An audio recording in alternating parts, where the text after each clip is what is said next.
నేను మీ లక్ష్మీ నాగ్ నరహరిశెట్టే. దళితులు క్రిస్టియన్గా మారితే వారి ఎస్సీ హోదా రద్దవుతుందని సుప్రీంకోర్టు ఇచ్చిన తీర్పును తాము తీవ్రంగా ఖండిస్తున్నామని ఎంఆర్పీఎస్ వ్యవస్థాపక అధ్యక్షులు మందకృష్ణ మాదిగ అన్నారు. క్రిస్టియన్గా మారితే ఎస్సీ హోదా రద్దు చేయడం కాదు, దేశంలో కుల వ్యవస్థనే రద్దు చేయాలన్నారు. ఈ పార్లమెంటుకు, న్యాయ వ్యవస్థకు, రాష్ట్రపతులకు మరి చిత్తశుద్ధి ఉంటే కుల వ్యవస్థ రద్దు చేయాలన్నారు. క్రిస్టియన్ మతంలోకి మారాక ఎస్సీ హోదా ఉండదని ఇటీవల సుప్రీంకోర్టు ఇచ్చిన తీర్పుపై మందకృష్ణ మండిపడ్డారు. 1950లో వచ్చిన రాష్ట్రపతి ఉత్తర్వుల ఆధారంగా సుప్రీంకోర్టు ఈ తీర్పు ఇచ్చింది. అయితే ఈ ఉత్తర్వులే రాజ్యాంగ విరుద్ధమని, ఇవి వివక్షతతో కూడిన ఉత్తర్వులని చెప్పుకొచ్చారు. ఈ కుల వ్యవస్థలో అత్యంత బాధితులు దళితులేనని, పశువుల కంటే హీనంగా చూడబడ్డదేని దళితులేనని ఆయన తెలిపారు. ఇక ఈ దేశ కుల వ్యవస్థలో బ్రాహ్మణేతర వర్గాలన్నీ బాధితులేనన్నారు.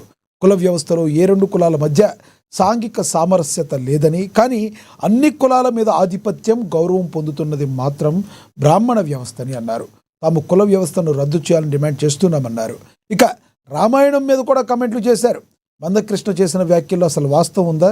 మందకృష్ణది అవగాహన రాహిత్యం అనే వారి మాటల్లో నిజముందా? ఇదే విషయం గురించి ఈరోజు చర్చను కొనసాగిద్దాం. చర్చలో పాల్గొనేందుకు మనతో అందుబాటులో ఉన్నారు రాజకీయ విశ్లేషకులు పాపిరెడ్డి మనతో అందుబాటులో ఉన్నారు. అదేవిధంగా రాజకీయ విశ్లేషకులు, న్యాయవాది బండారు రామ్మోహన్ గారు కూడా మనతో జాయిన్ అవుతారు. ఇక బీఆర్ఎస్ నేత రామ్మోహన్ గారు కూడా మనతో జాయిన్ అవుతారు. అదేవిధంగా మరి వైసీపీ ఎస్సీ సెల్ చైర్మన్ మరి సెట్టిబత్తుల కుమార్ రాజా కూడా మనతో జాయిన్ అవుతారు. ముందుగా పాపిరెడ్డి గారితో మాట్లాడదాం. రాజకీయ విశ్లేషకులు పాపిరెడ్డి గారు నమస్తే అండి. నమస్కారం సార్, పాపిరెడ్డి గారు మందకృష్ణ మాదిగ గారు చేసిన వ్యాఖ్యలను ఎలా చూస్తారు? ఇప్పుడు ఒకటి గారు, ఇది రిజర్వేషన్స్ అన్నది సున్నితమైన సమస్య. ఇప్పుడు ఆ సున్నితమైన సమస్యలో మందకృష్ణ మాదిగ గారు ఈ ఏబిసిడి విభజన అన్నది ఒక సిద్ధాంతబద్ధకంగా, అంటే ఎస్సీలలో కూడా వెనుకబడ్డ వర్గాలు ఉన్నారు, ఆ మాదిగ వర్గం వెనుకబడి ఉన్నది కాబట్టి మాకు ఎస్సీలలో కూడా ఏబిసి రావాలి అంటే అక్కడ ఆయన కొట్లాడింది ఏంటంటే, పోరాటం చేసింది మాదిగలకు వెనుకబడి ఉన్నారు, మాదిగల అన్యాయం జరుగుతున్నది కాబట్టి మాదిగలకు ఈ మొత్తం ఎస్సీ వ్యవస్థలో న్యాయం జరగదు కాబట్టి ఈ ఎస్సీ వర్గీకరణ జరగాలని పెట్టడం జరిగింది. సరే, ఆయన జీవితాంతం కొట్లాడిండు, దాదాపు అది సాధించిండు. తెలంగాణ రాష్ట్రంలో కూడా అది అమలు అవుతున్నది.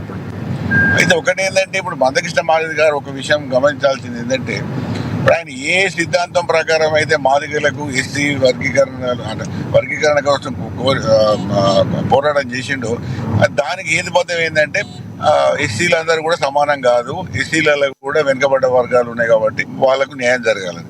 అయితే ఇప్పుడు ఇదే లాజిక్ కానీ ఇదే ఆయన యొక్క ఇది మన ఆర్గ్యుమెంట్ లేకపోతే ఆయన సిద్ధాంతం దీనికి కూడా అప్లై అవుతుంది. ఎందుకంటే ఇప్పుడు ఏదైతే వీళ్ళు క్రిస్టియన్స్ గా కన్వర్ట్ అయిన వాళ్ళు ఇది వర్తించదని సుప్రీంకోర్టు ఇవ్వడం జరిగింది. ఎందుకు ఇవ్వడం జరిగిందంటే, అది ఎవరైతే క్రిస్టియన్స్ గా మారడం జరిగిందో వాళ్ళకున్న విద్యా వ్యవస్థ కానీ, కొంత మేరకు అర్బన్ అంటే పట్టణీకరణ కానీ, లేకపోతే మిగతా అంశాలలో కానీ మిగతా గ్రామీణ ప్రాంతాల మాదికల కన్నా కూడా, లేకపోతే మిగతా ఎస్సీ కులాల కన్నా కూడా కొంత ముందుగా ఉన్నారు, అడ్వాన్స్గా ఉన్నారు. కాబట్టి ఈ రిజర్వేషన్స్లో ఉన్న ఫలితాలన్నీ కూడా కన్వర్టెడ్ క్రిస్టియన్స్ కమ్యూనిటీకే పోతానన్న దాని మీదనే జడ్జిమెంట్ రావడం జరిగింది. కాబట్టి ఒక విధంగా ఏంటంటే ఇది ఏబిసిడి నా ఉద్దేశంలో మందకృష్ణ మాదిగ గారు ఏదైతే ఏబిసిడి వర్గీకరణ పోరాటం చేసినారో దాని యొక్క కొనసాగి అనుకుంటాను. అందులో మాదిగలలో కూడా కానీ, లేకపోతే మిగతా అన్ని సమాజంలో ఎస్సీలలో కూడా ఈ ఇంకా వెనుకబడ్డ వర్గాలు, ఈ క్రిస్టియన్ కన్వర్ట్ కన్నా కూడా వెనుకబడ్డ వర్గాలు ఉన్నాయి. కాబట్టి ఇది వాళ్ళు తర్వాత మతాన్ని కన్వర్ట్ అయిన తర్వాత మతం ద్వారా క్రిస్టియన్ అంటే ఈ మత మార్పిడి ముఖ్యంగా ఏ విధంగా జరుగుతున్నాయంటే, కొంత మేరకు ఆర్థికమైన ప్రలోభాలు, రెండవది ఈ విద్య, వైద్యము, ఇటువంటి అంశాలతో కూడుకున్నది. కాబట్టి సహజంగానే ఇప్పుడు ఎస్సీ చూసుకుంటే కన్వర్టెడ్ క్రిస్టియన్స్ కు మామూలు ఎస్సీలకు మధ్య కొంత భేదం, కొంత ఉన్నది. కాబట్టి సుప్రీంకోర్టు ఇచ్చిన జడ్జిమెంట్ కొంత తార్కికంగా అంటే వాళ్ళు ఇవన్నీ విషయాలు పరిగణన తీసుకొని చేశారు. కాబట్టి దాని మీద రాజకీయాలు చేయాల్సిన అవసరం లేదు. ఎందుకంటే ఆ ఎస్సీ వర్గీకరణలో కానీ లేకపోతే రిజర్వేషన్లలో కానీ అది వాళ్ళకే ఉంటది కాబట్టి అందులో ఇంకా వెనుకబడ్డ వర్గాల వరకు ఈ ఎస్సీ రిజర్వేషన్ బాగుంటుంది మరి సుప్రీంకోర్టు ఆ విధంగా ఇవ్వడం జరిగింది. మళ్ళీ మాట్లాడతాను సార్, కొంచెం అందుబాటులో ఉండండి. మనతోటి బీఆర్ఎస్ రామ్మోహన్ గారు జాయిన్ అయ్యారు, ఆయనతో మాట్లాడదాం. రామ్మోహన్ గారు నమస్తే అండి. బీఆర్ఎస్ రామ్మోహన్ గారు నమస్తే సార్. రామ్మోహన్ గారు ఎస్ రామ్మోహన్ గారు మందకృష్ణ మాదిగ గారు మాట్లాడిన ఒక బైట్ ప్లే అవుతుంది, చూద్దాం.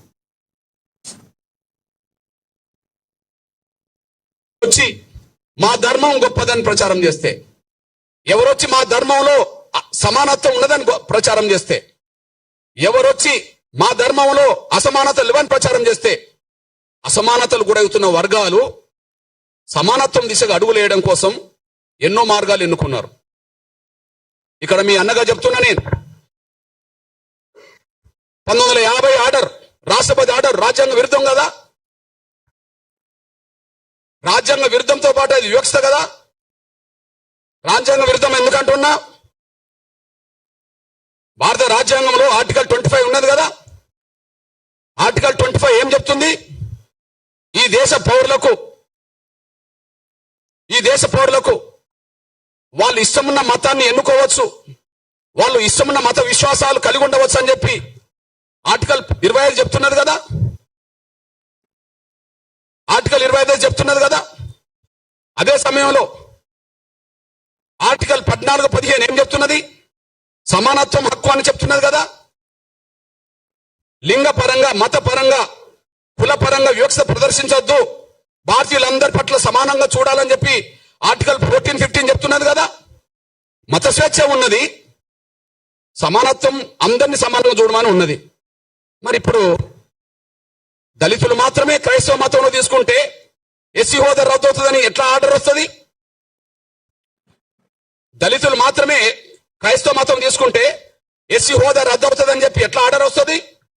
ఆ ఆర్డర్ను సమర్థిస్తూ ఎట్లా తీర్పు వస్తుంది? నేను ఎందుకు ఈ మాట మాట్లాడుతున్నంటే, ఈ దళిత వర్గం నుంచి ఇప్పటికీ భక్తులే. ఈ దళిత వర్గం నుంచి ఎవరన్నా క్రైస్తవ మతంలో చేరుకుంటే రైట్, ఆయన మాట్లాడిన మాటలు వినుంటారు. మీరు ఎలా అంటారు, మీరేమంటారు? రామ్మోహన్ గారు.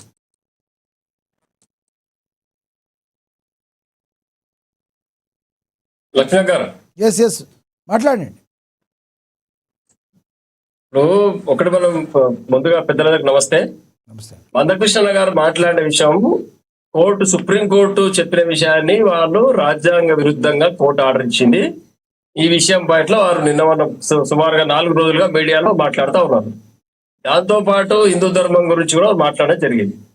రాముడి గురించి, కృష్ణుడి గురించి కూడా వారు కూలంకషంగా అందరికీ అర్థమయ్యే విధంగా చెప్పడం జరిగింది.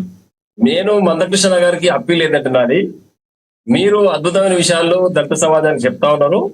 ఈ విషయం కూడా ఈ యొక్క మీరు ఏదైతే కృష్ణుడి విషయం కానీ, జాంబవతిని ఇచ్చి వివాహం చేసిన విషయం కానీ, కృష్ణుడు మీ బావ అనే విషయం కానీ, ఈ విషయంలో మనం అందరికీ దళిత సమాజాన్ని చెప్తే ఈ యొక్క అసమానతలు అనేది కోల్పోతారు, అందరూ కూడా దూరం అయిపోతాయి. ఎందుకంటే హిందూ సమాజంలో చాలా మందికి మిగతా కులాలు పాటించే వాళ్ళకు కూడా ఈ విషయం తెలియకపోవచ్చు చాలా మందికి.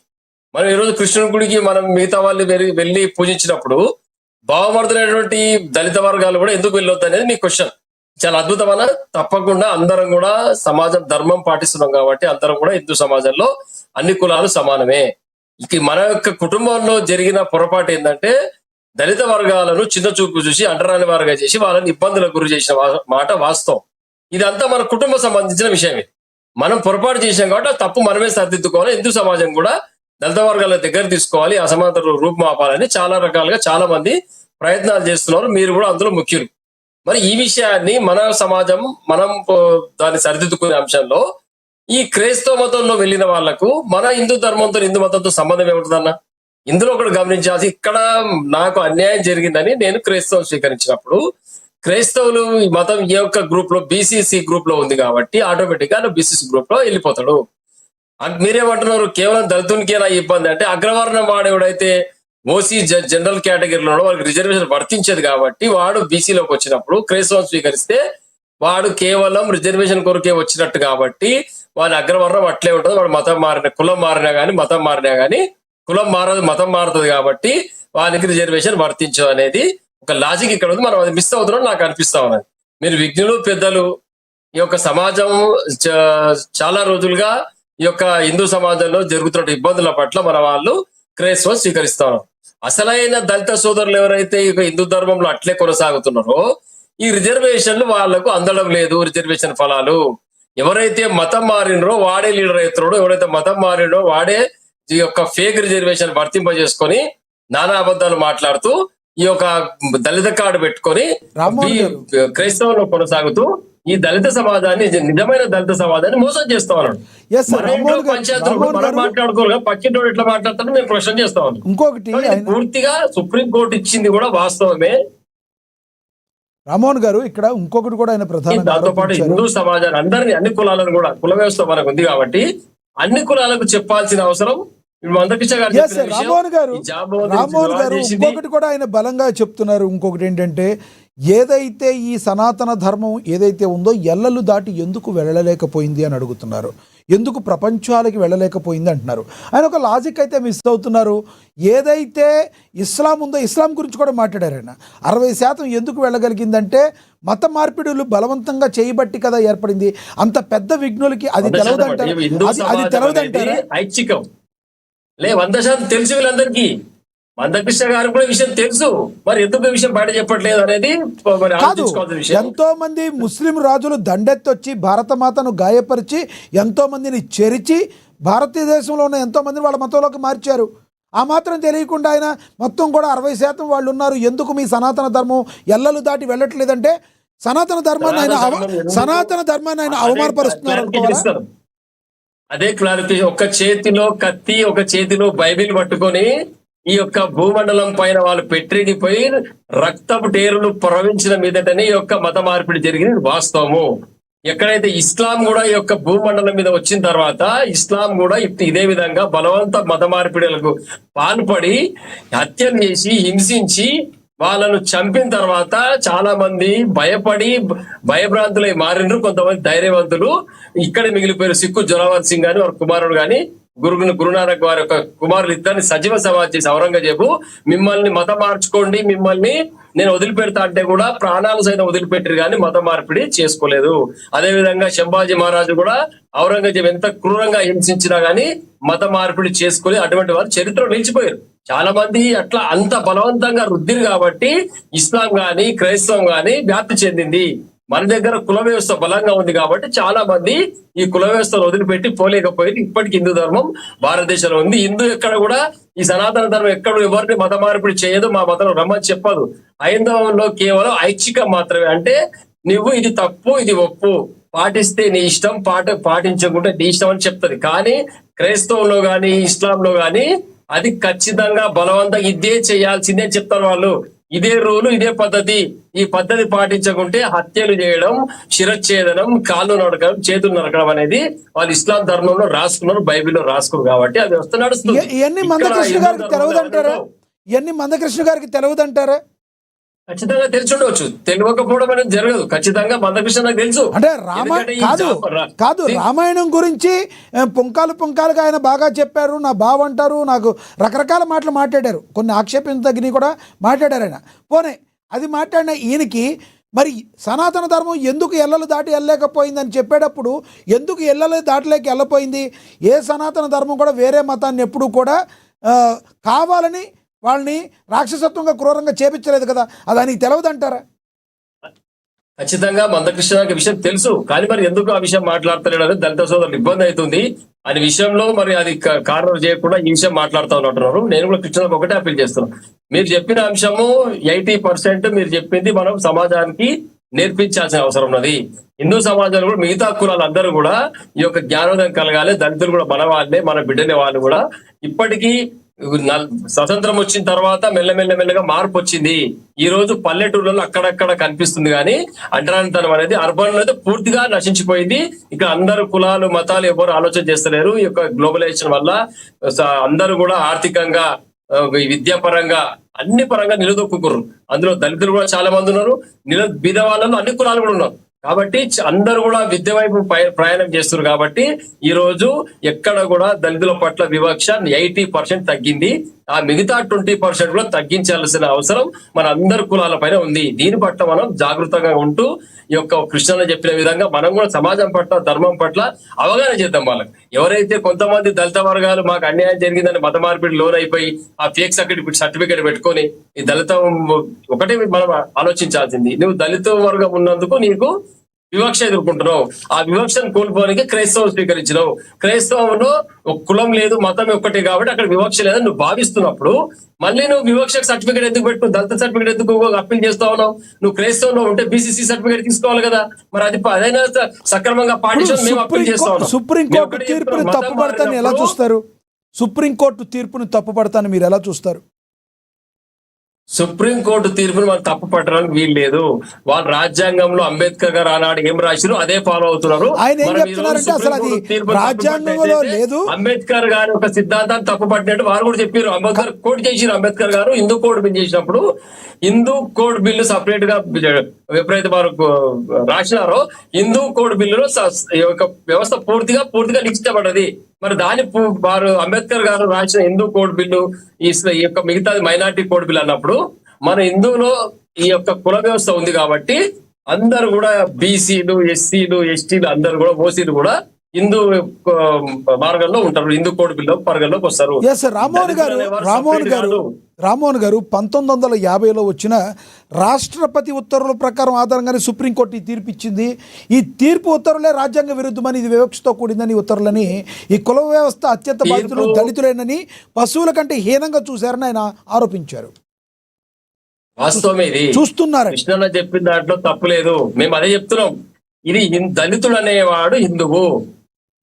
ఈ హిందూ సమాజంలో కుల వ్యవస్థలో మన సోదరునికి తమ్మునికి అన్యాయం జరిగింది. అది మనమే చేసినాం. అన్యాయం కూడా మనం తప్పును సరిదిద్దుకొని, మన తాతలు మన ముత్తాతలు చేసిన తప్పులు మనం సరిదిద్దుకొని ఈ రోజు వారిని దగ్గర తీసుకోవడం ప్రారంభమైంది. అది కృష్ణన్న వాటి ఉద్యమకారుల వల్ల అది సాధ్యమైంది. సమాజం కూడా జాగృతమైంది. మనం పొరపాటు చేస్తున్నాం, సరిదిద్దుకుందామని ఆలోచన చేసి అది ముందు తీసుకుపోతున్నాం. ఆ ముందుకు తీసుకుపోయే క్రమంలో మనం ఇంకా ఈ విషయాలు చెప్పి వాళ్ళను మిగతా కులాలను జాగృతం చేసి మనం అంతా ఒకటే. మీరు కృష్ణుని రాముని పూజించినప్పుడు కృష్ణుని యొక్క శ్రీమతి ఎవరైతే ఉన్నారో మా ఆడబిడ్డ, మా ఇంటి ఆడబిడ్డ కాబట్టి మేము కూడా గౌరవప్రదమైన వ్యక్తులుగా మమ్మల్ని చిన్న చూపు చూడొద్దని మనం మిగతా సమాజానికి అప్పీల్ చేద్దాం. అది అందరం కలిసి చేద్దాం. అంతేగాని నువ్వు క్రైస్తవంలోకి వెళ్తా, నేను ఇస్లాంలోకి పెట్టినా, నా దళిత కార్డు ఇట్లే ఉంటది, నాకు దళిత హోదా ఇవ్వాలనేది ఇప్పుడు ఒకటి కొత్త వాడు క్రియేట్ చేసి అందరు కలిసి దళిత క్రిస్టియన్లు అని. ఈ వాటే కదండి అంబేద్కర్ గారు రాసిన రాజ్యాంగంలో హిందువులు, ముస్లింలు, క్రైస్తవులు ఇదే వాటి ఉంటది.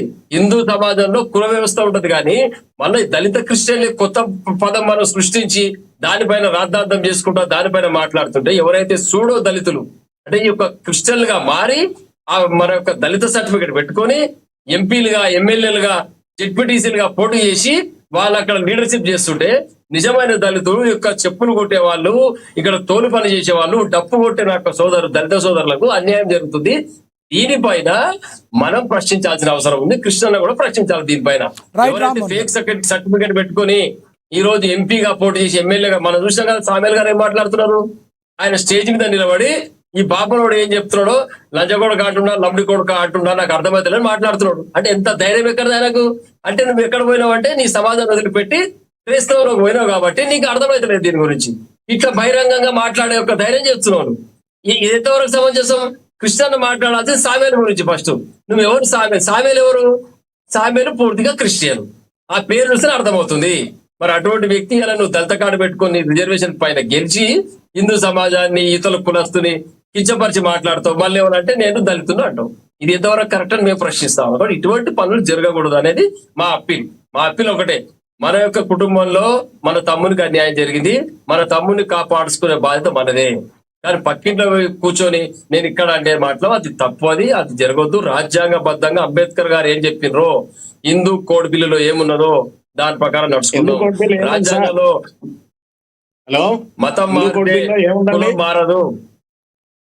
లక్ష్మీనారాయణ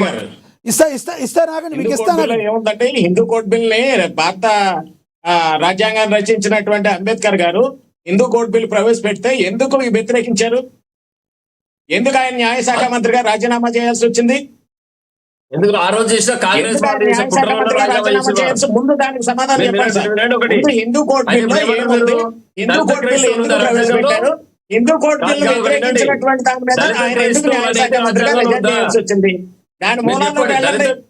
ఒక్క నిమిషం వినండి. దళిత క్రైస్తవులు అనే పదం రాజ్యాంగంలో ఉందా? ఎక్కడ నుంచి దళిత తీసుకొచ్చింది ఈ క్రైస్తవులు పదాన్ని? అనే పదం రాజ్యాంగంలో లేదు. దళిత మరి ఎక్కడ క్రైస్తవులు తీసుకొచ్చారు కొత్తగా ఎవరైతే ఏంటి? ఒక్క మాట సోదరా, ఒక్క మాట. దళిత క్రైస్తవులు అనేటటువంటి పదం లేదు.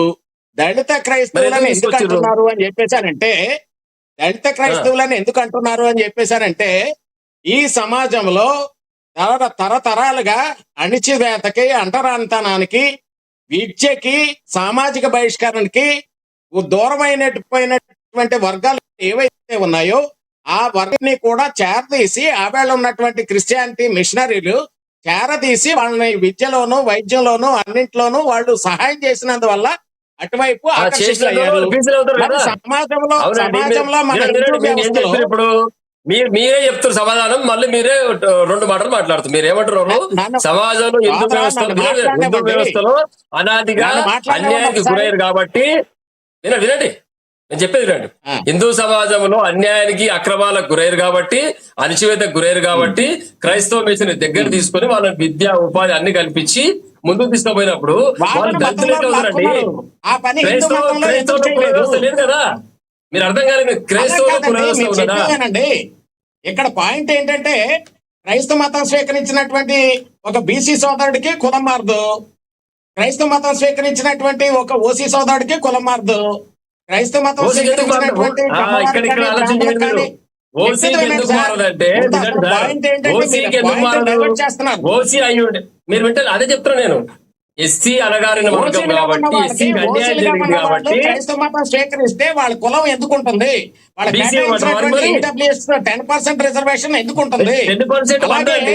10% వచ్చి బీసీలో 5 రిజర్వేషన్ సంవత్సరాలు క్రైస్తవ అయింది. మతం స్వీకరించిన మీరు వాళ్ళకి వినండి. వాళ్ళ బీసీ రిజర్వేషన్ మీరు కోట ఎందుకు ఉంటుంది? దీన్ని- ఒక్క ఎస్సీ కాదండి. కాదు. వాళ్ళకి ఎందుకు కోట ఉండదు? కుమార్ గారు, మాట్లాడితే కుమార్ రాజా గారు, కుమార్ రాజా గారు, కుమార్ రాజా గారు ఒక్క నిమిషం ఆగాలి. కుమార్ రాజా గారు మిమ్మల్ని అసలు ఎవరిని పరిచయం చేయకుండానే మీరు డైరెక్ట్ గా మాట్లాడారు. ఆయన పేరు అంటే కుమార్ రాజా గారు. హిందూ కోర్టు బిల్ గురించి కాదండి, మీకు హిందూ టైం కోర్టు ఇచ్చే బిల్ వరకు గురించి మీరు ఆగాలి. మాట్లాడుతున్నారు. ఒక నిమిషం, మీ హిందూ పేరు కోర్టు బిల్ చెప్పకపోతే ఎందుకు మీరు చెప్పారు ఎవరనేది కూడా ఆయన? ప్యానెల్ కి అర్థం కాదు కదా.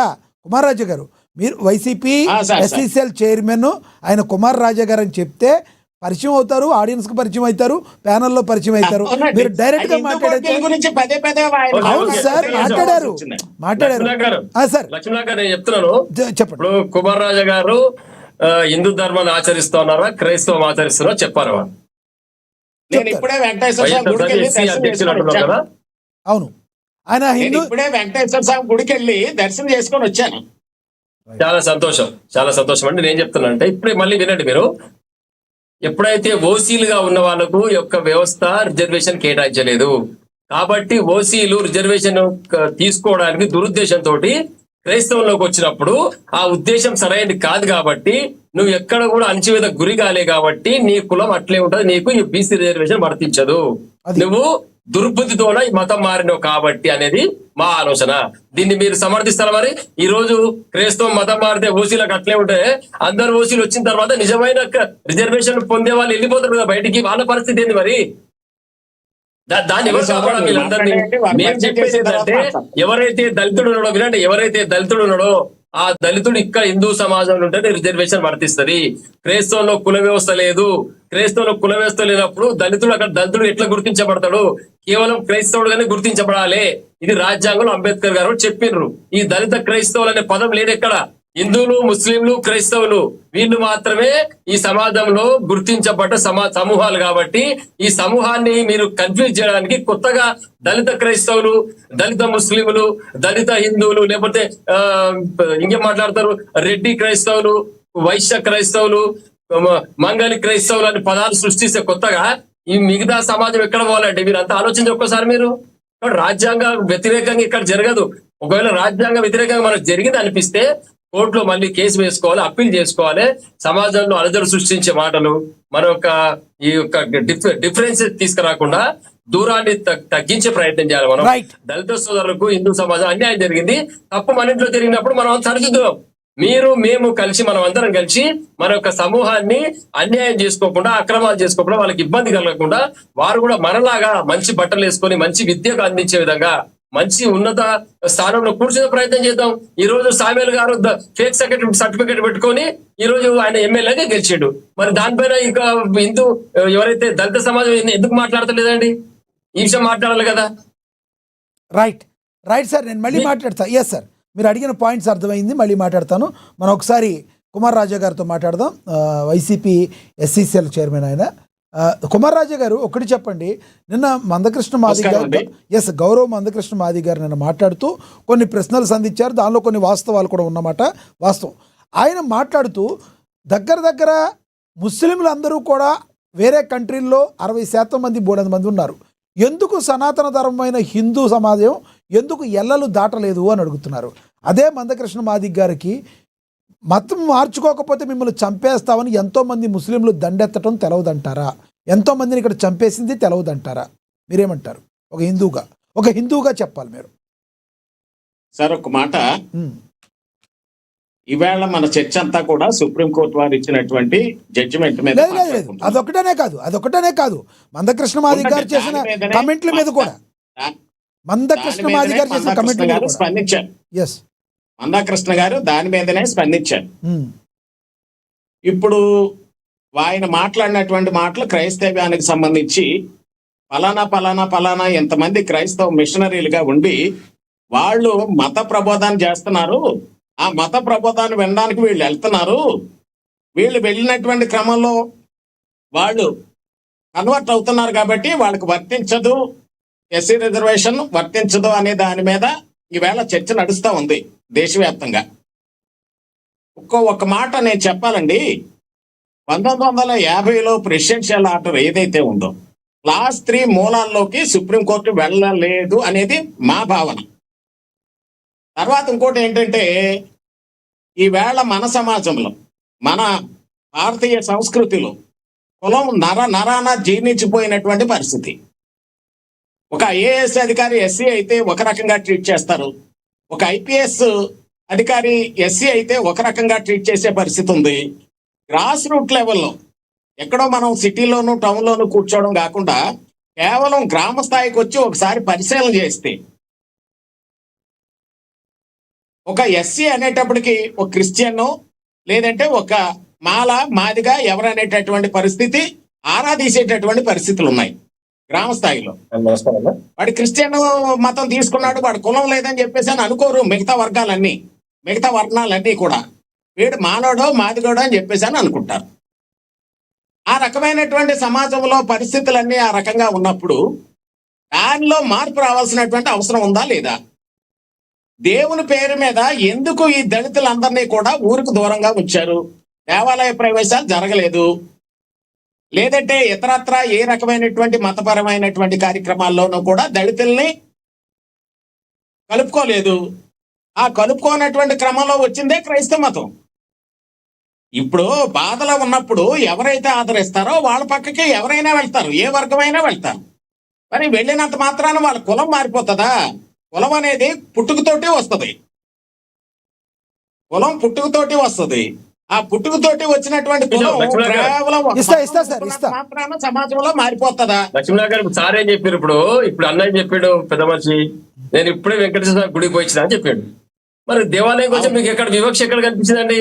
పోయించారు కదా మీరు 50 సంవత్సరాల క్రితం జరిగింది చెప్పండి. సమాజం మారింది, సమాజం మారింది కదండి. హక్కులే లేకపోతే మమ్మల్ని అసలు గుడిలో కూడా ప్రవేశం లేదు కదా. కాదు సార్, ఇప్పుడు మీరు గుడికి వెళ్ళొచ్చారని మీరే చెప్పారు. అలాంటి వివక్ష ఈ రోజుల్లో లేదు. ఎప్పుడో 50 సంవత్సరాల క్రితం జరిగిన దాన్ని భూతత్వం లాగా మీరు ఎందుకు చూపిస్తున్నారు, అడ్డు పెట్టుకుంటున్నారు అని అడుగుతున్నారు ఆయన.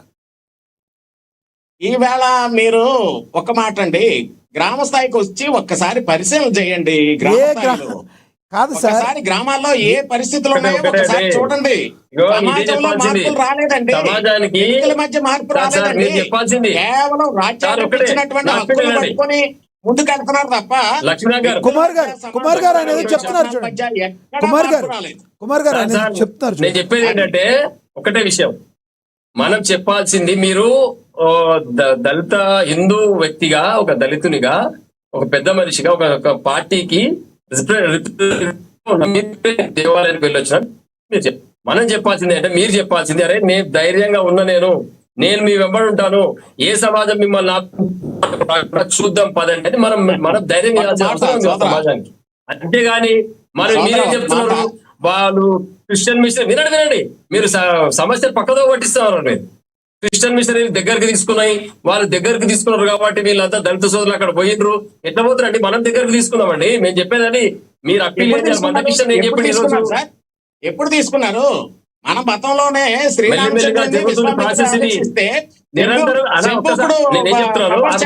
శూద్రుడు తపస్సు శంభుకుడిని తల కొట్టేయలేదా?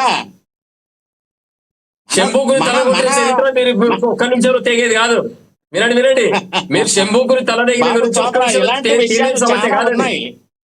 వినండి, చరిత్ర చాలా చదువుకోవాలి. మనకు అంత జ్ఞానం లేదని నేను భావిస్తా ఉన్నాను. నేను శంభుకుని తల గురించి చరిత్ర పెద్దగా దాన్ని మనం చర్చించాల్సిన అవసరం ఉంది.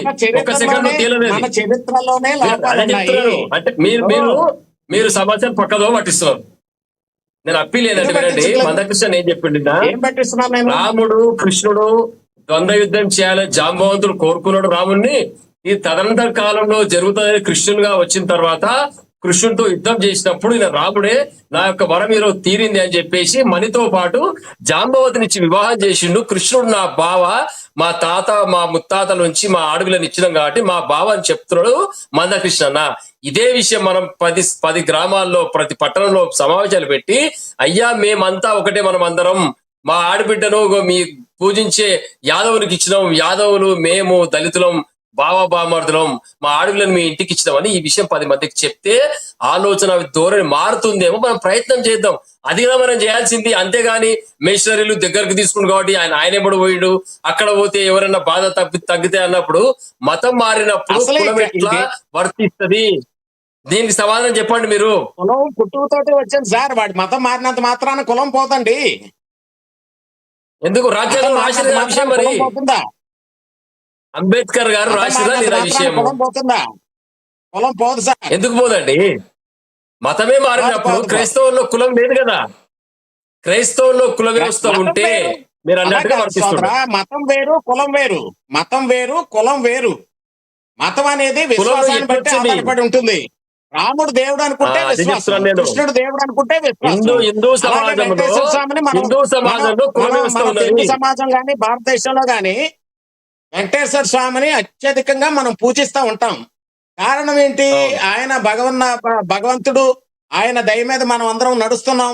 ఆయన సర్వాంతర్యామి అనేటటువంటి విశ్వాసంతో మనం వెంకటేశ్వర స్వామిని, లేదంటే శివుణ్ణి, పరమశివుణ్ణి, ఇలాగ రకరకాలైనటువంటి మన దేవుళ్ళందరినీ కూడా మనం పూజించుకుంటున్నాం. అది మన విశ్వాసం. ఇది కులానికి మతాన్ని ముడిపెట్టడం అనేది కరెక్ట్ కాదు. అయితే ఈ విషయం అంబేద్కర్ గారికి తెలియదంటారా మీరు? ఎందుకు రాయలేవారు? ఒక మాట అన్నారు. మీరు ఒకసారి గుర్తుపెట్టుకోండి. అంబేద్కర్ గారు, నేను హిందువుగా పుట్టాను, హిందువుగా మాత్రం చనిపోను అన్నాడు ఆయన. ఎందుకన్నారండి ఆ మాట? ఆయనకి ఇబ్బంది అన్నాడు, కానీ క్రైస్తవులు తీసుకోలేదు. అంబేద్కర్ గారు తెలుసు. అంబేద్కర్ ఇంకో మాట అన్నాడు. అంబేద్కర్ గారు ఇంకో మాట అన్నారు. అంబేద్కర్ గారు వేరే మాట చెప్పలేదు. మాస్టర్లు దగ్గర రమ్మంటే క్యారేజ్ లట్టుకొని బయటకు పోయారు. ఎన్నో రకాలైనటువంటి ఇబ్బందులు. ఆయన బరోడా కాలేజీలో ఆయన లెక్చరర్ గా పనిచేస్తున్నప్పుడు కనీసం మంచినీళ్ళు ఇవ్వడానికి కూడా అక్కడ పని చేస్తున్నటువంటి అటెండర్ పొలతోటి పోసేవాడు. ఆయనకి ఫైల్ ఇవ్వడానికి కూడా అంత వచ్చేస్తుంది అని చెప్పేసి అని బయలు ఎలాగా టేబుల్ మీదకి ఇచ్చేవారు. ఈ విషయాలు చెప్పి దళిత యువకుల్లో ఎన్ని రోజులు విషయం నింపుతారు మీరు అందరు కలిసి ఇట్లా? అది తప్పండి. చరిత్ర అది. చరిత్ర ఎన్ని రోజులు చెప్తారు? చరిత్ర ఏం చెప్పాలంటే అంబేద్కర్ గారు అన్నట్టు ఒక్క విషయం చెప్పేది, అంబేద్కర్ గారు సాధించిన విజయాలు చెప్తాం మనం. ఆయన చదువుకున్నాడు, 14 డిగ్రీలు చేసిండు, పిహెచ్డీలు చేసిండు, డాక్టరేట్ చేసిండు, రాజ్యాంగాన్ని లిఖించిండు. ఈ సమాజంలో అందరికన్నా మేధావిగా గుర్తింపబడ్డాడు. ఆయన వారసులం మనం కాబట్టి మనం కూడా కళాశాలకు వెళ్దాం, పాఠశాలకు వెళ్దాం, చదువుకుందాం, ఒక పూట తిన్నా తినకున్నా కష్టాన్ని అనుభవించి మనము ఉన్నత స్థానంలో కూర్చోవడానికి ప్రయత్నం చేద్దామని సమావేశం ఇది చెప్పాలండి. కానీ ఇవాళ ఏం చేస్తారు, అంబేద్కర్ గారు ఫోటో పెట్టుకున్న కొంతమంది శత్రువుని సమూహాన్ని నాశనం చేయడానికి, విచ్ఛిన్నం చేయడానికి ప్రయత్నం చేస్తూ రాముని మొక్కొద్దు, కృష్ణుని మొక్కొద్దు అని చెప్తారు. కానీ వినండి, నువ్వు పాఠశాలకు పో, కళాశాలకు పో, తల్లిదండ్రులకు గౌరవించు, చెడు వ్యసనాలకు దూరంగా మనం ఎండాకాలంలో చదువుకుందాం, గాలి తిరుగుడు తిరగొద్దు, యువకులు మద్యానికి బానిస కావద్దు అని ఎవరో చెప్తున్నాడు. ఒక దళిత మీద చెప్తున్నా, ఒక్కసారి నాకు ఒక ఉపన్యాసం వినిపించండి చూద్దాం. ఎక్కడ చెప్పరండి. వీళ్ళందరూ కూడా సుడ దళితులు, దళిత ముసుగులో ఉన్నటువంటి క్రైస్తవ మిషనరీ యొక్క ఏజెంట్లు వీళ్ళందరూ ఇటువంటి మాటలు మాట్లాడతారు. చాలా మంది సమాజంలో మీరు గమనించండి. చదువుకో, ఒక దళిత యువకుడు రా చదువుకుందామని ఎవరికి ఎందుకు చెప్పరండి మీరు? అంబేద్కర్ గారు డిగ్రీ సోదరా ఒక మాట చెప్తాను నేను. ఒక మాట అండి, మీరు అన్నదంతా బాగానే ఉంది, మనం చెప్దాం చేద్దాం అన్ని మంచివే, కానీ సమాజంలో ఇంకా అంటరానితనం పోలేదు సోదరా. గ్రామ స్థాయికి వచ్చి వాస్తవం అది అంగీకరించాం. నేనేమంటున్నాను, దానిపైన అవేర్నెస్ తీసుకొద్దామన్నా. నేను చెప్పేది అదే కదా. ఇప్పుడు 80% మారిందని మేము భావిస్తా ఉన్నాం. మీరు ఎంత పర్సెంట్ మారింది అనుకుంటా ఉన్నారు? వివక్ష మేము 80% మారింది అనుకుంటా ఉన్నాం. మీరు ఎంత శాతం మారింది అనుకుంటా ఉన్నారు? గ్రామాల్లో పోలేదండి. అంటరానితనం పోతే ఎన్ని గ్రామాలు మనుషులందరూ సమానమైనటువంటి భావం వచ్చుంటే ఈ రకమైనటువంటి పరిస్థితులు రావు. వేళ ఇందాక మీ మాటల్లో మీరు అన్నారు, సుప్రీంకోర్టులో రివ్యూ పిటిషన్ వేయొచ్చు. 2 జడ్జిలు ఇచ్చినటువంటి జడ్జిమెంట్ అది. 5 జడ్జిల ధర్మాసనాల్లో రివ్యూ పిటిషన్ ఫైల్ చేయడానికి దళిత వర్గాలు సిద్ధం అవుతున్నాయి. కానీ ఒక మాట, సంతోషం, మతం వేరు, కులం వేరు. కులం అనేది పుట్టుకతో వస్తుంది, మతం అనేది మన విశ్వాసం. ఇప్పుడు క్రైస్తవ సోదరుడు ఉన్నాడు, అతను చర్చికి వెళ్తాడు, ఆ విశ్వాసంతో అతను బైబిల్ పఠిస్తాడు, లేదంటే ప్రార్థనలకు వెళ్తాడు. నా మట్టుకు నేను హిందువుగా నేను నా మతాన్ని నేను నా దేవుణ్ణి నేను దర్శనం చేసుకోవడానికి వెళ్ళొచ్చా. కారణం ఏంటి? కాదు సార్, కాదు ఒక్క నిమిషం. ఇక్కడ ఒక పాయింట్ మీరు ఇందాడ రామ్మోహన్ గారు రేజ్ చేశారు. మీరు చెప్పింది అవాస్తవాలని మేము అనడం లేదు. గతంలో జరిగినవి చేంజ్ అవుతూ వస్తున్నాయని చెప్తున్నారని మీరు కొంచెం అర్థం చేసుకోండి. 80% అని చెప్తున్నారు, ఎంత పర్సెంట్ మీరు చెప్పండి. అయితే ఇక్కడ ప్రధానంగా కుమార్ గారు ఏదైతే ఇప్పుడు మీరు డిబేట్ స్టార్టింగ్లో నేను వెంకటేశ్వర టెంపుల్కి వెళ్ళొచ్చాను అన్నారు, మీరు ఈ రోజున ఇంత లోపలికి వెళ్ళి దర్శనం చేసుకుని వచ్చారు అంటే అది నెమ్మదిగా తగ్గుతూ వచ్చిందనే భావనే కదా అని అడుగుతున్నారు. మీరు దానికి ఏం చెప్తారు? కరెక్టేనండి. ఎందుచేతనంటే ఆ రకమైనటువంటి పరిస్థితులు క్రియేట్ అవడానికి కారణం ఈవేళ ఈ చర్చలుగా లాంటి మూలాల్లోకి వెళ్ళడానికి అటువంటి కారణం 2 కారణాలండి లక్ష్మీనారాయణ గారు. ఒకటి, సమాజంలో కొద్దో గొప్ప మార్పు వస్తుంది, దళితులు కూడా ఆదరిస్తున్నారు. ఎందుచేతనంటే క్రైస్తవ్యం పెరుగుతుందనే ఉద్దేశంతోటో లేదంటే మరో రకంగానో క్రైస్తవ సమాజం నుంచి దళితులు వెడగొట్టాలనేటటువంటి ఉద్దేశంతో ఇవాళ కార్యక్రమాలు జరుగుతున్నాయి. మతం నేను ముందు నుంచి చెప్పేది అదే. మతం అనేది నా విశ్వాసం. నేను స్వామి దర్శనానికి వెళ్తే సమాజంలో కొద్దిగా మార్పు వచ్చింది కాబట్టి నేను ఎలా చేశాను. మీరు చెప్పారు. నేను అడిగిన మొదటి ప్రశ్నకి మీరు సమాధానం చెప్పలేదు. మందకృష్ణ మాది గారు మాట్లాడిన దానిలో సనాతన ధర్మం కానీ హిందూ ధర్మం కానీ ఎందుకు దేశం ఎల్లలు దాటి వెళ్ళలేదు అని అడుగుతున్నారు. ఎందుకు దేశం ఎల్లలు దాటి వెళ్ళలేదు అంటే ఆయనకి కాదండి, అంటే ఆయనకి ఇక్కడ సనాతన ధర్మం సరిగ్గా లేదనే భావన ఉందా, లేదంటే ఎక్కడో ఉన్న వేరే ముస్లిం కంట్రీలు ఇక్కడికి వచ్చి 60% ఉందని ఆయన గ్రేట్గా చెప్తున్నారు అంటే దాని మీద ప్రేమ ఉందా, అంటే దీని మీద అగౌరవం ఉందా? ఎందుకు ఆయన ఇలా మాట్లాడారు? ఎందుకంటే మందకృష్ణ గారు కాదు సార్, మందకృష్ణ గారు ఇంకొకటి కూడా చెప్పారు. ఏమన్నారండి మందకృష్ణ గారు?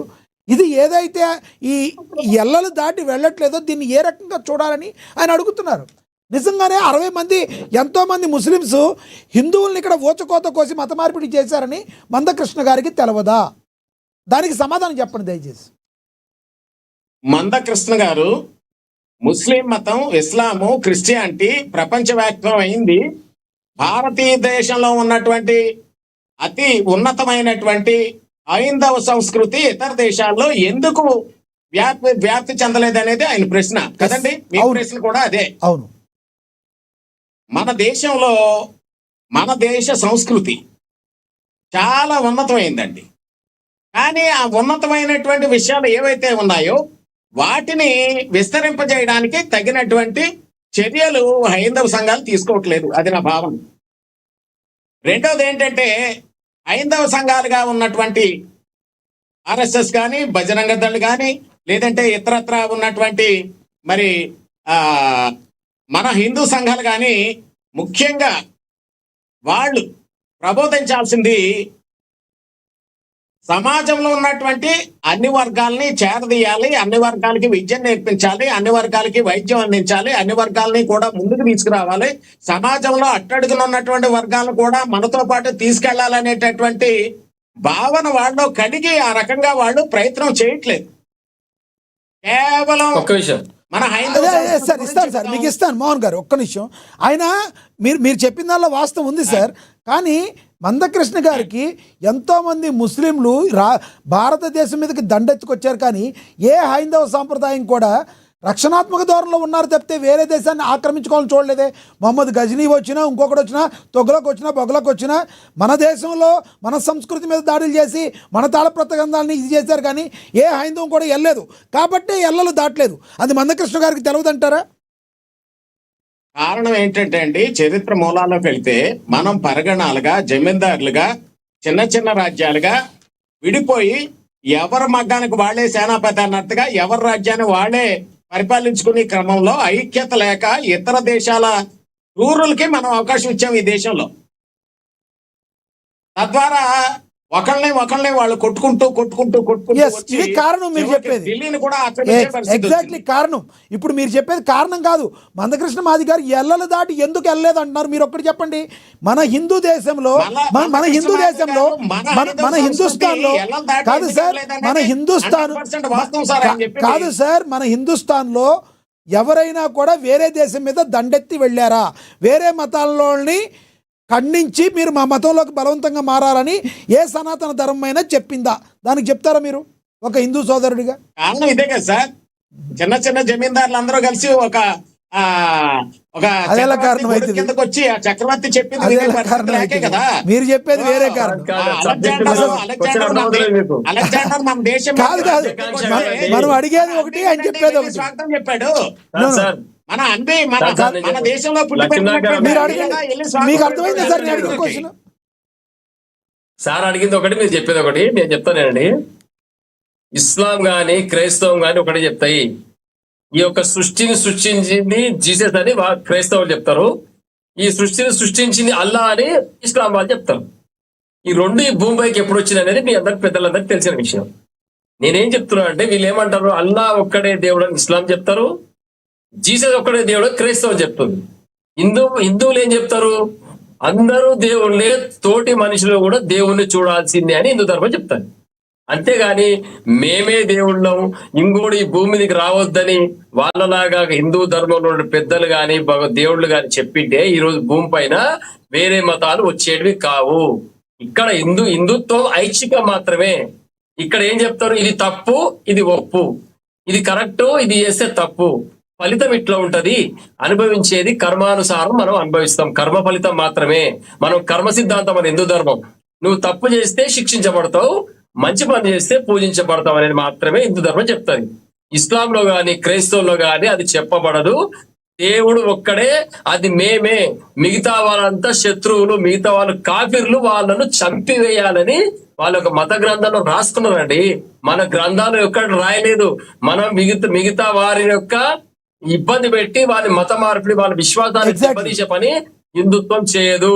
బలవంత మత మార్పిడిలు గాని, ఎక్కడ నా ధర్మం గొప్పదని గాని ఎక్కడ కూడా హిందూ ధర్మం చెప్పదు. కాబట్టి ఎవరైతే ఆచరిస్తున్నారో వ్యక్తిగతంగా ఇష్టపూర్వకంగా వాళ్ళు ఈ భారతదేశంలో ఉన్నారు, మిగతా దేశాల్లో కూడా ఉన్నారు. ఎక్కడ ఏ దేశం పోయినా వాళ్ళ విశ్వాసం అట్లే ఉంది, ఫాలో అవుతున్నాం. అంతేగాని ఔరంగజేబు లాగా, మహమ్మద్ గదీర్ లాగా, గోరీ లాగా దండయాత్రలు చేసి దేశాల మీద పడి రాజులను చంపిన తర్వాత వాళ్ళకి మహిళలను ఎత్తుకుపోయి వాళ్ళ బలవంత మత మార్పిడి గురి చేసి బానిసలుగా చేసుకొని బతికిన చరిత్ర హిందూ ధర్మంలో లేదు, హిందూ రాజులకు కూడా లేదు. హిందూ ధర్మం విస్తరించబడకపోయే కారణం హిందూ ధర్మం అనేది ఒక మనం జీవన విధానం మార్గం మాత్రమే. ఇది వాళ్ళను బలవంతంగా ఎవరిని కూడా దానిపై రుద్దే ప్రయత్నం చేయరు. కేవలం ఇస్లాం క్రైస్తవం మాత్రం చేసింది కాబట్టి, ఆ చేతగాని వాళ్ళందరూ అందులో మారింది కాబట్టి ఆ వ్యవస్థ నడుస్తా ఉంది. ధైర్యవంతులు చాలా మంది జోహార్ పేరు మీద వేలాది మంది రాజపుత్ర యొక్క రాణులు ఆ యొక్క రాజుల కుమార్తెలు సామూహికంగా అగ్ని ప్రవేశం గావించి ఈ ముస్లిం రాజులకు దొరకకుండా, వారికి లొంగిపోకుండా, మతం మారకుండా ఆత్మ బలిదానం చేసిన చరిత్ర మన యొక్క హిందూ ధర్మంలో ఉంది. అది మనం చెప్పాల్సిన అవసరం ఉంది. అంతేగాని వాడు ఈ రోజు మనకు ఇబ్బంది అయితే దగ్గర తీసినంత మాత్రాన మతం మార్చుకొని నేను మతం మారితే నాకు కులం మారదని రాజ్యాంగ వ్యతిరేకంగా మాటలు మాట్లాడొద్దు దయచేసి. ఇంకొకటి కూడా కుమార్ గారు మత మార్పిడి జరిగితే కులం వర్తించదు. కుమార్ గారు మీరు ఇంకోటి చెప్పాలి డౌట్. ఇప్పుడు మీరు ఇందాక ఒకటి అడిగారు సార్, ఏమనంటే ఎవరైతే కష్టాల్లో ఉన్నారో నష్టాల్లో ఉన్నారో వాళ్ళని హక్కులు చేర్చుకుంటే ఆ మతం వైపు వెళ్ళిపోతారని. మరి ఇదే కష్టాలు కానీ ఇలాంటి వేరే ఎటువంటి కూడా వేరే దేశాల్లో లేవంటారా? ఏ దేశాల్లో లేకపోతే ఎందుకు ఆ దేశాల్లో ఆర్థికంగా పురోగతి లేకుండా అట్టడుగు స్థాయిలో ఇప్పటికీ ఎన్నో క్రిస్టియన్ దేశాలు ఎందుకు అలా ఉండిపోయినాయి పవర్టీలో అంటే ఏం చెప్తారు మీరు? ఉదాహరణకి జమైకా చెప్పండి. లక్ష్మీనారాయణ గారు ఒక మాట చెప్పండి సార్, చెప్పండి. బాబాసాహెబ్ అంబేద్కర్ గారు మనుధర్మ శాస్త్రాన్ని ఎందుకు నడివీధిలో తగలబెట్టారు? ముందు దానికి కారణం చెప్పండి. రాజ్యాంగం తగలబెడతాడు అంబేద్కర్ గారు. ఆ విషయం చెప్తలేదు సోదరా, మీ పేరేంటో నాకు తెలియదు కానీ ఒకసారి నేను సార్ని అడుగుతున్నాను లక్ష్మీనారాయణ గారిని. చెప్పండి. మనుధర్మ శాస్త్రాన్ని బాబాసాహెబ్ అంబేద్కర్ గారు నట్ట నడివీధిలో ఎందుకు తగలబెట్టారు? సార్ ఒకటి నాకు తెలిసినంత వరకు, నేను చదువుకున్నంత వరకు అనేక ఆ రోజుల్లో అస్పృశ్యత అనేది ఉండబట్టి కొన్ని ఇబ్బందులు పడిన మాట వాస్తవం. ఫస్ట్ నుంచి కూడా ఆయన చెప్పేది కూడా అదే. కానీ గత సంవత్సరాల్లో మా తాతల కాలంలో ఏదో జరిగిందని ఇంకా విషపూరితంగా ఉండి మనలో మనకు కొట్లాట్లు పెట్టి ఇదే రకంగా ముందుకు ఎందుకు వెళ్ళాలి? ఒక దళితగా ఉండి దళిత క్రిస్టియన్ అనే మాట ఎందుకు వచ్చిందనే మాటను అదే అడుగుతున్నారు మీరు. ఇందాడు కూడా అదే చెప్తున్నారు. అంబేద్కర్ గారు ఏదైతే నెగిటివ్గా ఆయన వలన అస్పృశ్యత వలన అలాంటి వాళ్ళు ఎప్పుడు ఇబ్బంది పడ్డారో, తర్వాత అదే అంబేద్కర్ గారు కాలేజీలకు వెళ్ళి చదువుకున్నారు. ఆయన చేసిన మేలుని రాజ్యాంగం రాసేంత మంచి అవకాశాన్ని ఆయనకి ఉండేటట్టుగా తెచ్చుకోగలిగారు అంటే ఆయన చదువు. కాబట్టి మంచి ఉంటుంది, చెడు ఉంటుంది. చెడు మీద మంచిని పై స్థాయికి తీసుకెళ్లాలని మాట్లాడుతున్నాం మనం, అవునా కాదా? మన హైందవ గ్రంథాల్లో అండి, ముఖ్యంగా మనుధర్మ శాస్త్రంలో లక్ష్మీనారాయణ గారు చెప్పండి. మనుధర్మ శాస్త్రంలో 4 కదండి కులాలు: బ్రాహ్మణ, వైశ్య, క్షత్రియ, శూద్రులు. శూద్ర జాతిలో మళ్ళా అతి శూద్రులు అని చెప్పేసి అని ఈ ఎవరైతే ఎస్సీలుగా పిలువబడుతున్నారో వాళ్ళని గుర్తించారు. శూద్రులు అతి శూద్రులు ఎక్కడి నుంచి వచ్చారండి? ఆ అతి శూద్రులకి సమాజంలో ఊళ్ళో తిరగడానికి అవకాశం లేదు. అంటే కాదు, ఇందాక దాకా ఇప్పుడు అన్నిటికీ కూడా పటాపంచలు చేస్తూ ఒకటే అర్థమైంది సార్. మీరేమో జరిగిపోయిన దాని గురించి చెప్పి ఆ గాయాన్ని రేపుతున్నారు. వెంకటేశ్వర స్వామి గుడికి వెళ్ళి వచ్చి దండం పెట్టుకుని స్వేచ్ఛగా మాట్లాడేంత మంచిగా పొజిషన్లో ఉన్న మీరు ఎందుకు ఆ మంచి వైపు యువతను ముందుకు తీసుకెళ్ళట్లేదు అని రామ్మోహన్ నాయుడు గారి అడిగిన ప్రశ్నకు మీరు సమాధానం చెప్పట్లేదు. దాట వేస్తున్నారు మీరు. నేను ఈవేళ సమాజంలో నేను గుర్తించబడినటువంటి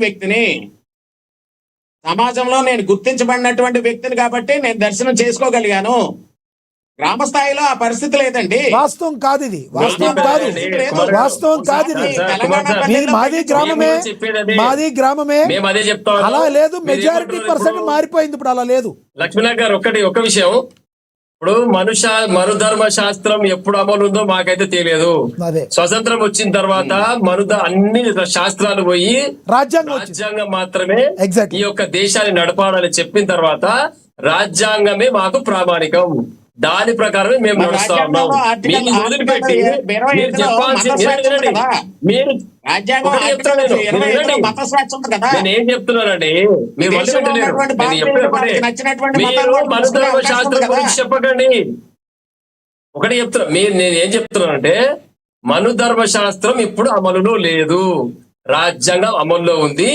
దాని గురించి విస్తృత స్థాయిలో చర్చ పెట్టి, విస్తృత స్థాయిలో అవగాహన సదస్సులు పెట్టి రాజ్యాంగం గురించి మాత్రమే చెప్పండి.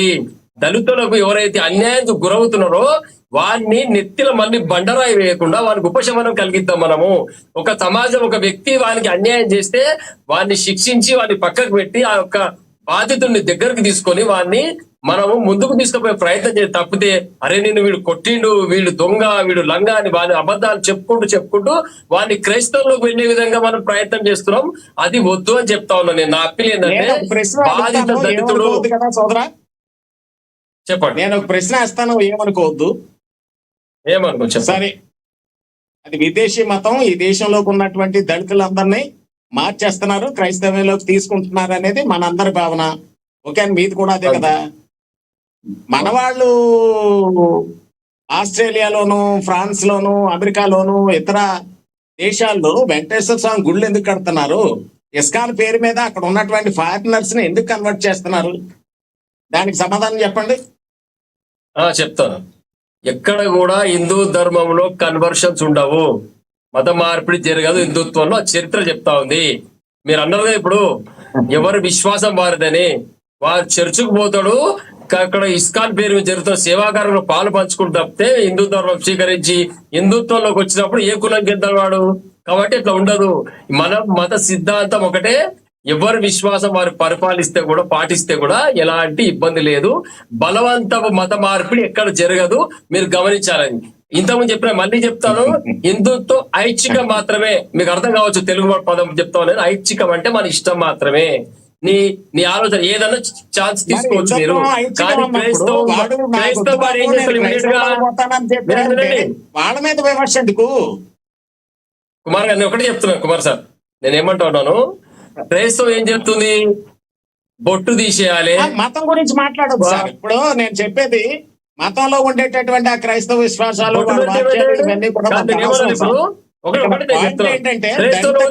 గురించి మాట్లాడుకుంటున్నాము. వినండి. ఆ రోజు వరకు ఇంట్లో వెంకటేశ్వర స్వామి ఫోటో ఉన్నప్పుడు క్రైస్తవంలోకి వెళ్ళగానే ఆ ఫోటో ఎందుకు తీసేయాలి? ఆ యొక్క చేతుకున్న గాజులు ఎందుకు తీసేయాలి? చోలకున్న కమ్మలు ఎందుకు తీసేయాలి? నుదుటుకున్న పొట్టు ఎందుకు తీసేయాలి? ఇది ఏం చూపిస్తుంది నీకు? ఎందుకు నీకు భయం అవుతుంది అటెండెన్స్ ఇష్టం అంటే? నీ క్రైస్తవంలో రూల్ అది ఉంది కాబట్టి నువ్వు అది పాటించమని చెప్తా ఉన్నావు. ఇవన్నీ కోల్పోయినప్పుడు నీ కులం అక్కడ వర్తించదని రాజ్యాంగంలో రాయబడ్డది కాబట్టి దాన్ని వ్యతిరేకించకుండా ఎవరైతే క్రైస్తవులు పాటించాలి కదా. మతపరమైనటువంటి స్వేచ్ఛ ఉంది ఈ భారతదేశంలో ఉన్నటువంటి ప్రతి పౌరుడికి. స్వేచ్ఛ ఉంది, ఎవరు కూడా మతపరమైన స్వేచ్ఛ ఉన్నప్పుడు ఆ మతంలోకి నీ విశ్వాసంలోకి వెళ్ళినప్పుడు ఇక్కడ ఉన్న కులం గాని ధర్మం గాని నీకు వర్తించాలనేది కూడా అందుకు అంబేద్కర్ గారు క్లియర్ గా రాయడం జరిగింది. కృష్ణ గారు అదే అడిగారు సోదరా. మీరు వచ్చినటువంటి పాయింట్ లోకే నేను వస్తున్నాను. మందాకృష్ణ గారు క్వశ్చన్ చేసింది ఏంటంటే, 10 మంది పాస్టర్లు, క్రిస్టియన్ మిషనరీలు విదేశీ నిధులు తీసుకొచ్చి ఇక్కడ ఉన్నటువంటి మత ప్రబోధం చేస్తున్నటువంటి ఒక 10 మంది పేర్లు చెప్పారు. వాడు విదేశాల రూపాయలు తీసుకొచ్చి ఇక్కడ ఉన్నటువంటి వాళ్ళకి వాటిని పంచి మతాన్ని ప్రబోధిస్తున్నటువంటి వాళ్ళు ఎవరు? అంతా అగ్ర కులాలే. చెప్పింది కరెక్ట్, మీరు చెప్పింది. నేనేమంటున్నా అంటే అక్కడ నీకు అగ్రవర్ణాలని అదే చెప్తున్నా. నేను అదే చెప్తున్నా అండి. అనిల్ కుమార్ పేరు చెప్పినాడు, సతీష్ పేరు చెప్పినాడు, అన్ని కృష్ణలో కూడా చెప్పింది కరెక్టే. నేనేమంటున్నా అదే అగ్రవర్ణాలు అదే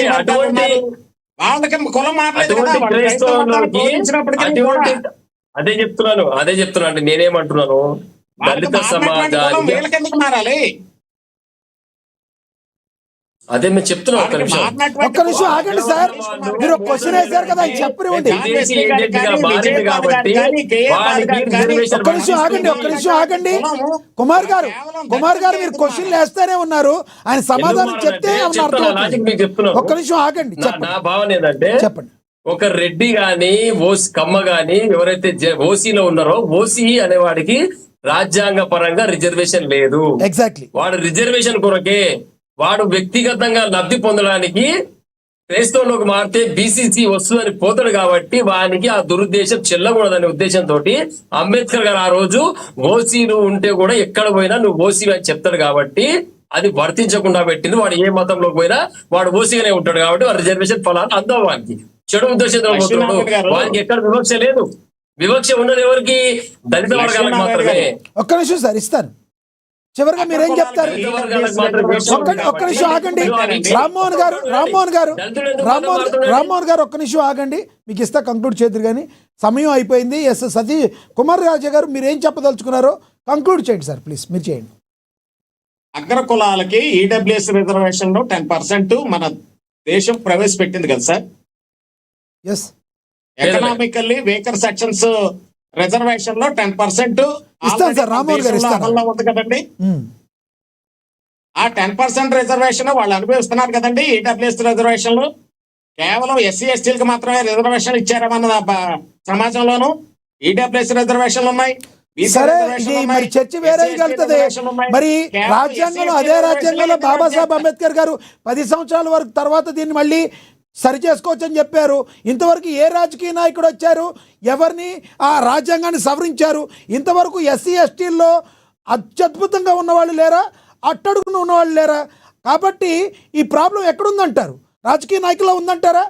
మీరన్నట్టు ఎకనామికలీ వీకర్ సెక్షన్ ఉంటే వాళ్ళకి అందకూడదు అనుకుంటే, ఎస్సీ ఎస్టీల్లో అత్యద్భుతంగా ఉండి ఎంతో హోదాల్లో ఉండి డబ్బులు ఉన్న వాళ్ళు లేరా?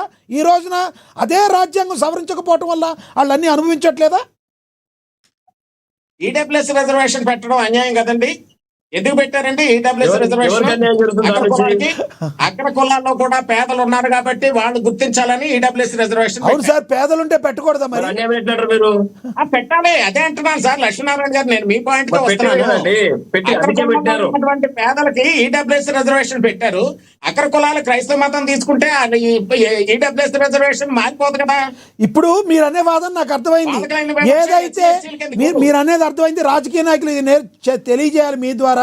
ఏదైతే రాజకీయ నాయకులందరికీ కూడా చెప్పాలి, ఎవరైతే అగ్రకులాల్లో ఇలా పేదలు ఉన్నారో, ఎస్సీ ఎస్టీల్లో కూడా ఎవరైతే అత్యద్భుతంగా డబ్బులు ఉన్నారో వాళ్ళందరినీ కూడా పక్కకు తప్పించాలి రిజర్వేషన్ నుంచి. కాబట్టి పెట్టించాలి. ఒకటి మందకృష్ణ గారు దళిత వర్గాల్లో కొన్ని వర్గాలు మాత్రమే ఈ రిజర్వేషన్ ఫలాలు పొందుతురని ఏబిసిడి వర్గీకరణ చేయాలని నిరంతరం పోరాటం చేస్తే అందరి పోరాట ఫలితం మందకృష్ణ నాయకత్వంలో మనం ఈ రోజు ఏబిసిడి వర్గీకరణ చేసుకున్నాం. దళితుల్లో మిగతా వర్గాలకు ఈ రోజు రిజర్వేషన్ ఫలాలు అందుతున్నాయి అంటే కాలం మారినా కొద్దీ మన ఆలోచన ద్వారా మారాలి. చాలా మంది ఈ రోజు మాల సోదరులు కొట్లాడినారు ఏబిసి వర్గీకరణ వద్దు అని. మరి మాదిగలు కావాలన్నారు. మందకృష్ణ గారి నాయకత్వంలో కూడా ఏబిసిడి వర్గీకరణ వచ్చింది. ఈ రోజు దళిత కులం ఉన్న ఉపకులాలు అందరూ కూడా ఈ రోజు రిజర్వేషన్ ఫలాలు అందబోతున్నాయి. మనం దానికి సంతోషపడాలి. ఇది కూడా అదే చెప్తున్నాం. ఈ రిజర్వేషన్ ఫలాల కొరకు మేము ఎట్లా పోరాటం చేశామో, ఈ హిందూ సమాజంలో ఉన్నటువంటి వ్యవస్థలో, కుల వ్యవస్థలో అనగానే వర్గాలను చిన్న చూపు చూడకుండా దానిపై అవేర్నెస్ కార్యక్రమాలు తీసుకుంటాం. అంతేగాని మన ధర్మం ఎందుకు తగలబెట్టి ఈ మాటలు మాట్లాడతాం. ధన్యవాదాలు రామ్మోహన్ గారు. ధన్యవాదాలండి. సమయం అయిపోయింది. రామ్మోహన్ గారు ధన్యవాదాలు చర్చలో పాల్గొన్నందుకు. ధన్యవాదాలండి కుమార్ రాజా గారు. ధన్యవాదాలండి పాపిరెడ్డి గారు చర్చలో పాల్గొన్నందుకు. ఇది వాటి స్పెషల్ డిబేట్. ఏదైనా మరి మందకృష్ణ మాదిగ్ గారు సుప్రీంకోర్టు తీర్పుని తప్పుపట్టని మెజారిటీ పర్సెంట్ అందరూ కూడా ఆయన అవగాహన రాహిత్యంగా కొంతమంది భావిస్తున్నారు. ఎందుకంటే దీనిలో పూర్వాపరాలను చూసిన మీదటే సుప్రీంకోర్టు ఆ తీర్పు ఇచ్చింది. ఎవరైతే ఎక్కువగా దీన్ని ఎస్సీ అనే కార్డుని యూజ్ చేసుకుని దాన్ని కావాలని చేస్తున్నారు వాళ్ళని ఆపడానికే ఇది, కానీ ఎవరి మీద ఎటువంటి డౌన్ అవ్వాలనే ఉద్దేశం ఎవరికీ లేదు, సుప్రీంకోర్టుకి అసలు ఉండదు అని చెప్పి మరి మెజారిటీ పర్సెంట్ చెప్తున్నారు. అయితే రివ్యూ పిటిషన్ మీద దీని మీద కూడా వేస్తారు. ఇది ఓన్లీ ధర్మాసనము సుప్రీంకోర్టు ఇచ్చింది కేవలం 2 జడ్జీలే, కానీ మొత్తం 5 జడ్జీలు ఉండే ధర్మాసనం వరకు రివ్యూ పిటిషన్ వేస్తామని చెప్తున్నారు. ఏది ఏమైనప్పటికీ కూడా రానున్న రోజుల్లో దీని మీద ఏం జరగబోతుంది అనేది మనం వేచి చూద్దాం. ఇది వాటి స్పెషల్ డిబేట్. చూస్తూనే ఉండండి. ఏనా నమస్తే.